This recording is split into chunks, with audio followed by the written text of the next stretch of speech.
Something that Christians often get told is that we are just a herd of brainwashed sheep, and that to be an atheist or agnostic even is to be this heroic free thinker. It is to break free from the herd and to think truly independently for the first time. Now, is this true?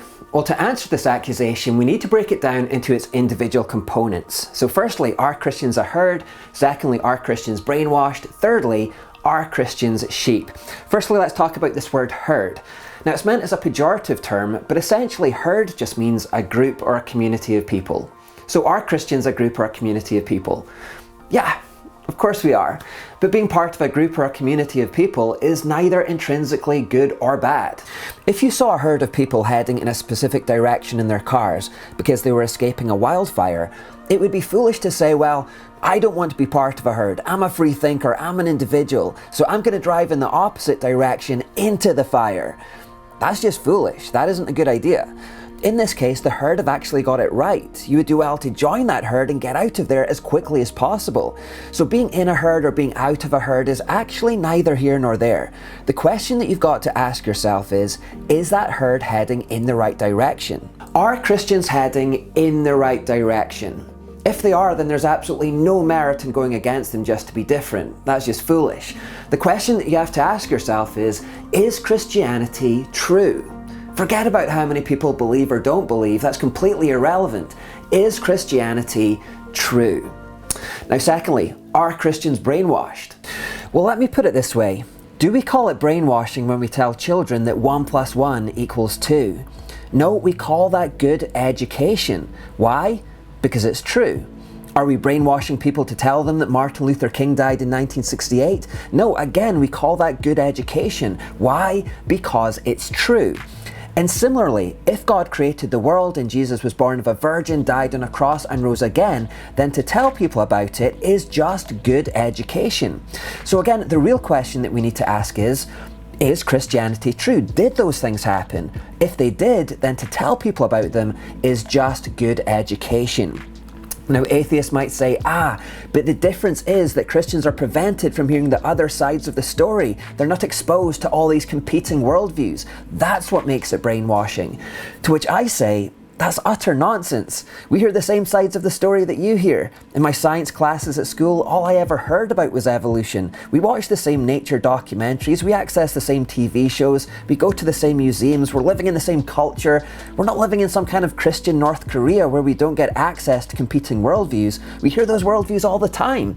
It's just that the Christian worldview makes the most sense to us, for reasons that we'll get into in this series. And that brings us on to the third accusation: are Christians just sheep?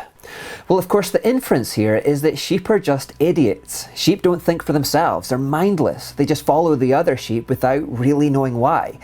So I guess the question here is, do Christians actually think for themselves? Well, the very nature of Christianity means that we are always thinking about the deepest issues of life. On a Sunday morning, while the unbeliever is lying in bed or is on the golf course or washing the car, all fairly mindless activities, the Christian is at church. Doing what? Thinking about their own mortality, thinking about why we're here, thinking about what the meaning of life is, thinking about why pain exists in the world. And then in the middle of the week, while the unbeliever is mindlessly watching a box set on Netflix, Christians are going to life groups to do what? To think and discuss and debate all these issues further. Christians don't all think the same way. We have debates, we challenge each other, we question each other's thinking.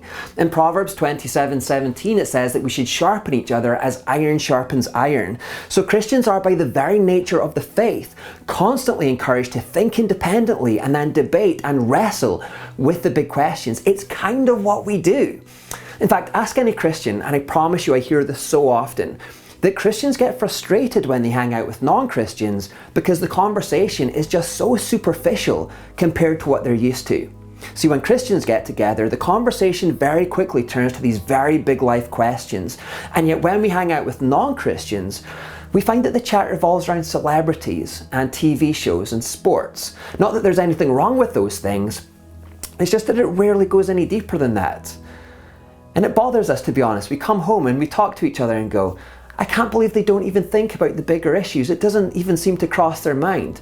They're so caught up in the minutiae of their lives with their families and their jobs, they don't even seem to really think about it. And that bothers us a little bit, to be honest.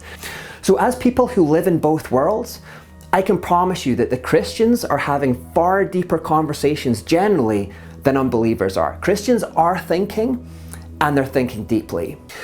And now, if you'll allow me, I want you to consider how all of these terms might actually better describe unbelievers. Firstly, if you're an unbeliever, then you're part of a herd. In the United Kingdom, 53% of people now say that they have no religion. Now again, being a part of a group is neither intrinsically good or bad, but you are part of one. This idea being portrayed in images like this of being an independent-minded hero is just an illusion. If you leave Christianity and become an unbeliever, then you're simply leaving a smaller herd for a much bigger one. Indeed, next time you're at work, count how many unbelievers there are, then count how many Christians there are. Christians are almost guaranteed to be a minority, and often a very small minority at that. Secondly, let's think about this term brainwashed for a second. If you've watched episode 1 of this series, you'll have discovered that you're unconsciously being influenced by your culture through something called osmosis. This is when you unconsciously pick up information and conform your opinions to the culture around you without even realizing.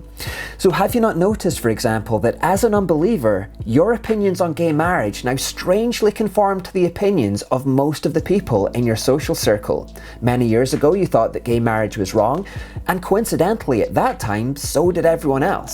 But these days you think that gay marriage is fine, and coincidentally, so does everyone else around you. Same with transgenderism. You once thought it was weird, and so did everyone else at that time. Now you think it's okay though, and so does everyone else.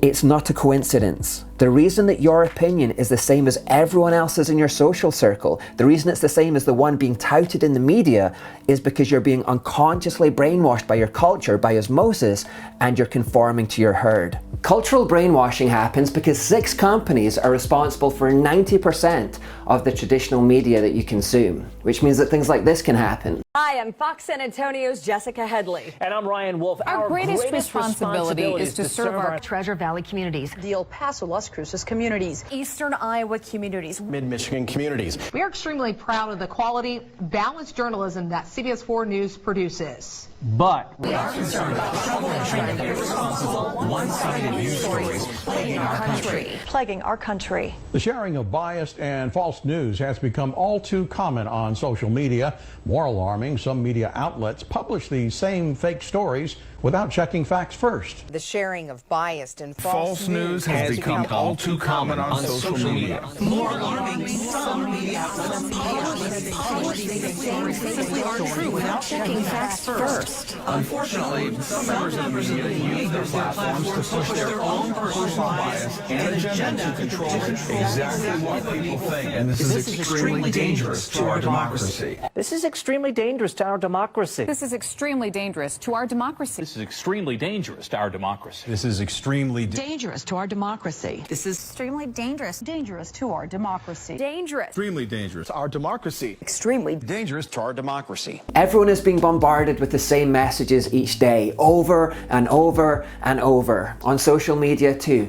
Gay marriage is healthy, transgenderism is healthy. Once a few people start conforming their opinion, especially if some of those people are influential, like celebrities, everyone else starts conforming their opinion to the herd too. If the fight for marriage equality is a war, many in Hollywood are on the front line. What makes this nation great is our freedoms and the idea of equality. We must demand full equality for all. It's about time the Supreme Court weighed in on it, and hopefully they'll come down in favor of it. From movies to music to television, the list of world-famous entertainers who publicly support same-sex marriage is long, with one in particular grabbing the most headlines. I think same-sex couples should be able to get married. As an atheist or agnostic, do you not see how your opinion just so happens to conform to the opinions of celebrities and the message being touted in the media and all the people in your social circle?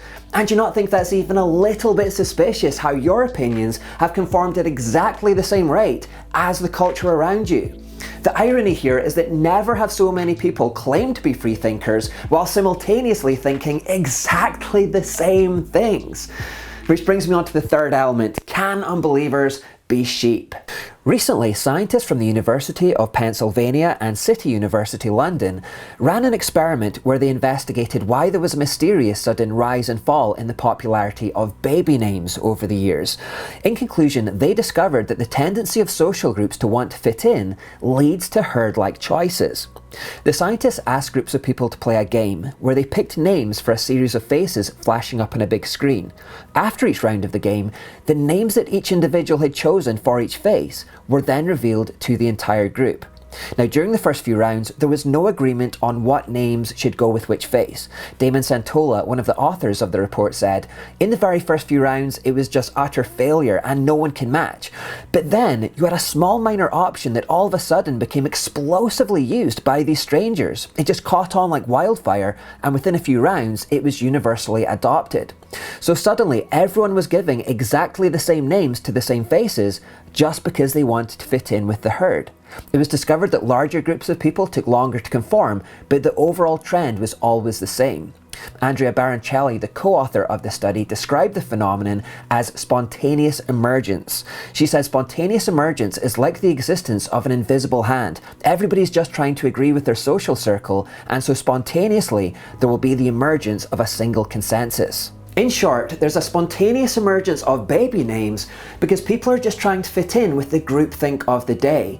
And likewise, there's a spontaneous emergence of a single consensus on things like gay marriage and transgenderism and other hot button topics for the same reason, because you're just trying to fit in with the groupthink of the day. You're unconsciously absorbing ideas by osmosis from the influence of the culture. You don't even realize this is happening, from the media, and then conforming to the pattern of the world around you because you want to agree with your social circle. A little bit like sheep. Which is why your opinions, while claiming to be a free thinker, just so happen to be exactly the same as celebrities, as that coming from the media, and all the people around you. You may have noticed, meanwhile, that Christians are the ones standing alone in opposition to this cultural flow. Again, have you never noticed that the only one in the office to have a different opinion on the big issue of the day is the Christian? The Christian in your school or office is the one who's willing to stand alone in a group of 10, 100, 1,000 and hold a different opinion to the herd. And that being the case, we have to ask, who exactly are the brainwashed ones here? The group who all happen to hold exactly the same politically correct opinion of the day, the same opinion that conforms to celebrities in the media, or the one lone voice who is standing alone with a different point of view and who's being abused for it and isolated and losing their job for it? Who looks more like the free thinker in this scenario? I would suggest that this term fits the unbeliever more than it does the Christian. We're both part of a group, we're both part of a herd, and that's neither intrinsically good or bad, but while the unbeliever is being unconsciously influenced by osmosis to conform to the culture, to the pattern of the world, the Christian has a counterpoint and another angle to view life from, and that stops him from being brainwashed by culture. That gives him a defense against cultural brainwashing, which is why you'll find Christians often standing in isolation and taking unpopular positions. And as for being sheep, no, we are consciously and actively wrestling with the big issues of life. It's kind of what Christianity is all about. So even while you're on the golf course or washing the car or arguing about Doctor Who episodes, that's what we're up to. The Bible says, "Do not be conformed to the pattern of this world, but be transformed by the renewing of your mind." So I want to challenge you to question the pattern of the world right now and not just merely conform to it. Resist passively accepting the ideas of the age and resist the urge to want to conform to your social group too. Instead, transform your mind by consciously and actively pursuing the truth.